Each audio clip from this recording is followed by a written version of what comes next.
Eli Bauer stood at the edge of his field, boots sinking into soft, ruined soil. Deep tire tracks slashed through his corn rows like fresh scars. It wasn't carelessness anymore. It was disrespect. His fists clenched at his sides, his jaw locked tight. They'd crossed a line, and Eli knew. Something had to be done.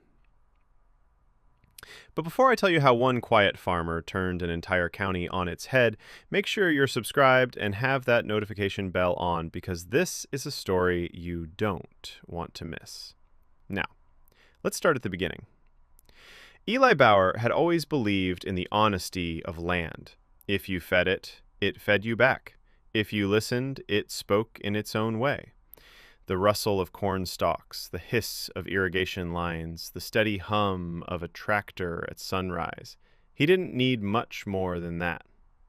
A strong cup of coffee, clean pair of boots, and a stretch of blue sky over fields that had been in his family for 3 generations. His grandfather once plowed this soil with nothing but a mule and grit. His father added machines, electricity, and modern barns. Eli, now in his 50s, worked with a tractor instead of reins, but the soul of the land remained unchanged. And right beside him, every step of the way, was Margaret. They'd met at a church potluck when they were young, bonded instantly over their mutual hatred of sweet pickles, and had been inseparable ever since. While Eli tended to the crops, Margaret cared for the gardens and the house. Together they built a life. No children, no distractions, just the quiet rhythm of seasons and soil.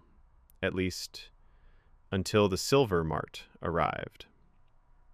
It began with orange flyers stuffed into every mailbox in the county. Grand opening, Silver Mart Superstore. Margaret placed the paper on their kitchen table. They say it's got everything, groceries, tools, even seeds. Might save us the long trip into town. Eli only grunted. Another store's just another place I don't need to go. Still, on opening day, they drove the old pickup into town. And there it was, a giant slab of gray concrete and glass, a parking lot that stretched for acres. Inside, it was loud, fluorescent, overflowing with people. Eli felt like a mule in a casino. But Margaret's eyes softened at the seed aisle. She held up a packet of rare pink forget-me-not seeds. "These were my mother's favorite," she whispered. Eli smiled. "Then let's plant you a patch of your own." They drove home with new gloves, tools, and Margaret's little treasure of seeds. For a moment, even Eli thought, maybe the store wasn't such a bad thing after all. The illusion didn't last. The very next morning, Eli spotted something strange. A silver car, half buried at the edge of his southern field. The rain-soaked soil carried its tire marks deep into the earth. Corn stems were flattened, the line of damage stretched like a wound. Eli folded his arms and waited. Eventually, a young man in a hoodie appeared, jingling his keys. "Morning," Eli said evenly. The man jumped. "You know this is private land, right? Not a place to park?" The driver looked around, sheepish. "Oh, sorry, man. The lot was full." Eli nodded. "Happens. Just don't let it happen again." The man waved, muttered another apology, and drove off. For a moment, Eli thought that was the end of it, but by the next weekend, he knew better. 10 cars. That's how many Eli counted, scattered across his field. So he hauled 2 sheets of plywood from the barn, brushed thick red paint across them, and wrote in block letters, "Private property. No parking. Crops and ground do not enter." One sign by the road, one by the back fence. They weren't pretty, but they were clear. By Sunday morning, both lay face down in the mud. Tires cut new scars across his rows. One car even clipped his irrigation pipe. Eli's patience snapped. He stormed across the asphalt into Silver Mart, demanded to see the manager, and was eventually led to a pale man in his 30s with a name tag that read, Jeff, store manager. "Morning," Jeff said, forcing a smile. "What can I do for you?" Eli wasted no time. "I own the land across the road. Your customers are parking there. They've ruined my crops, busted an irrigation line." Jeff shifted. "We've had reports. We've made announcements asking people to park properly, but once they leave our property, well, Legally, we can't control where they go. You could put out cones, signs, direct traffic. We've considered that, Jeff said quickly, but we're understaffed, and expansion approval is still pending. Eli's eyes hardened. So it's my problem. Jeff gave a corporate half shrug. We sympathize. That night, Eli sat at the kitchen table, staring at his calloused hands. They don't care, he muttered to Margaret. Margaret slid a plate of pie in front of him. Then maybe it's time to stop asking them to. By the following Saturday, things escalated again. 20 cars now, scattered like trash across his southern field. And then Eli saw it. A white SUV parked directly on Margaret's flower bed, the one they had dug together by hand, where the pink forget-me-nots had only just begun to bloom. The delicate blossoms were crushed into mud, tire treads gouged through the soil like vandalism. Eli froze. His throat went tight. For the first time, it wasn't just his land. It was Margaret's memory, her joy, their shared labor, disrespected. Margaret came to stand beside him, her face pale. She didn't cry. She didn't shout. She simply said, "Do what you have to, Eli." That night he barely slept. While Margaret dozed beside him, Eli lay awake, turning over plans in his mind. By dawn he had one. Mist hung over the fields when the first cars rolled in.